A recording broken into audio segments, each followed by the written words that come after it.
Bienvenue sur le Path of Faith, où nous commencerons un parcours de transformation spirituelle, illuminé par la foi et les enseignements de Jésus-Christ.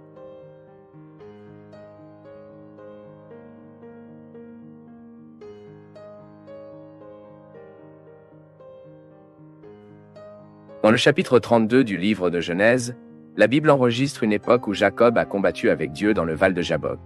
Mais beaucoup de gens ont du mal à comprendre quel était le but de ce combat de Jacob avec Dieu. Même certaines personnes doutent que Jacob a combattu même avec Dieu, ou s'il s'est simplement battu avec un ange, ou si ce combat de Jacob devrait être interprété littéralement ou tout simplement symbolique. Mais dans cette vidéo, nous analyserons, à la lumière de la Bible, ce que le sens de Jacob a combattu avec Dieu.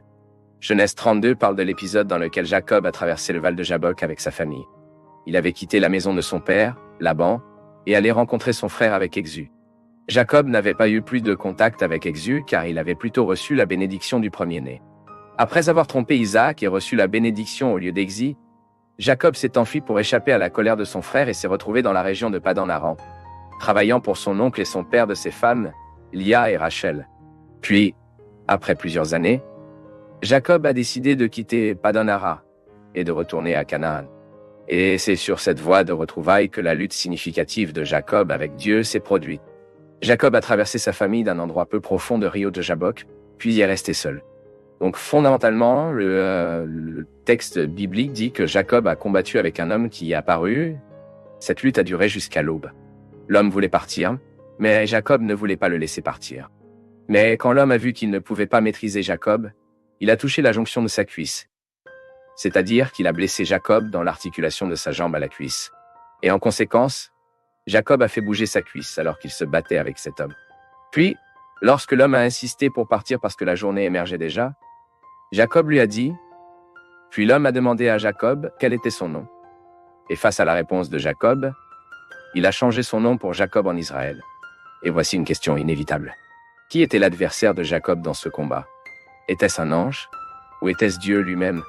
Eh bien, la vérité est que l'écrivain de Genèse dit simplement que Jacob a pu avec un homme. Mais bien sûr, cet homme était très spécial. Il était quelqu'un capable de bénir et de changer le nom de Jacob. Une interprétation dit que Jacob a combattu avec un ange envoyé par Dieu.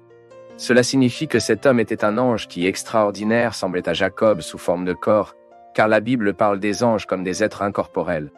Mais cette interprétation ne s'harmonise pas bien avec le texte biblique et n'explique pas la signification du nom Israël. Cela nous amène alors à une autre interprétation qui dit que Jacob a combattu avec Dieu. Cette interprétation s'harmonise mieux avec le texte biblique parce que l'identité de l'homme mystérieux qui a combattu avec Jacob est implicitement révélée dans la bénédiction reçue par lui. C'est parce que lorsque Jacob a changé son nom, il a entendu les mots suivants.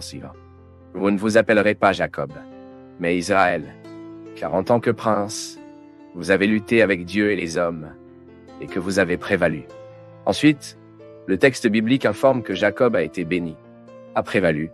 Par conséquent, l'ange qui a combattu avec Jacob était l'ange du Seigneur, c'est-à-dire que c'était le Dieu pré-entravé lui-même. Cela signifie que dans cet épisode, il y avait ce que la théologie est appelée théophanie, ce qui signifie une manifestation visible de Dieu lui-même à l'époque de l'Ancien Testament. Mais face à cette vérité biblique, devrions-nous comprendre la lutte de Jacob avec Dieu d'une manière symbolique ou littérale? Eh bien, beaucoup de spéculations ont déjà été faites sur la nature de ce combat de Jacob avec Dieu dans Val de Jabbok. Certains chercheurs suggèrent que le combat n'était pas littéral mais symbolique. Soi-disant, Jacob aurait combattu toute la nuit dans le cri et la prière. Mais le problème est qu'il n'y a pas de caractéristiques symboliques dans le texte biblique qui enregistre cet épisode. La description de la lutte de Jacob avec Dieu est insérée dans un texte qui décrit un événement historique. Par conséquent, de nombreux chercheurs de l'Ancien Testament croient que la meilleure interprétation du texte biblique à ce stade est certainement celle qui déclare que Jacob, en fait, il s'est battu physiquement avec Dieu. Cela signifie qu'à une occasion extraordinaire et décisive dans l'histoire de la rédemption, dans le Jabboval que Dieu s'est manifesté visiblement et tangible, et a combattu avec Jacob, et l'a béni. Par conséquent, nous pouvons sûrement comprendre que cette lutte de Jacob avec Dieu avait une signification vraiment profonde. Même le texte hébreu suggère que c'est Dieu qui a commencé la lutte avec Jacob. Et cela explique pourquoi Jacob a prévalu dans le combat. En fait, l'écrivain biblique rapporte que Jacob a prévalu jusqu'à ce que sa cuisse soit déplacée. À ce moment, il a perdu le point d'équilibre de sa force. Il a perdu sa stabilité. Et à partir de là, chaque étape de Jacob serait un rappel de sa dépendance à la grâce divine. Et cela est conforme au fait que lorsque Dieu lui a demandé son nom, il a rapidement répondu « Mon nom est Jacob ». Il n'a pas essayé d'être trompeur comme il l'avait fait avec son père quand il a dit qu'il était exu. Avant l'ange du Seigneur, Jacob a reconnu être un trompeur et a avoué son péché. C'est là que Jacob a vraiment eu une rencontre avec Dieu. Il a non seulement changé son nom, mais sa vie s'est transformée. En combattant Dieu, Jacob n'a pas prévalé pour sa force, sa capacité ou aucune de ses compétences. Jacob a combattu avec Dieu et a prévalu pour sa faiblesse, sa sincérité, sa contrition, sa rupture et son humilité.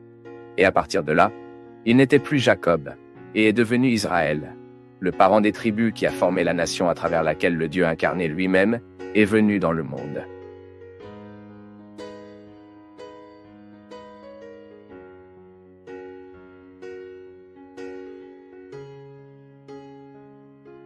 Nous du Path of Faith sommes heureux d'être avec vous en ce moment. Partagez vos perceptions sur le sujet d'aujourd'hui dans les commentaires, montrez votre soutien en aimant la vidéo et partagez-la avec vos amis. Abonnez-vous à la chaîne pour rester connecté avec nous et ne pas manquer nos nouvelles vidéos.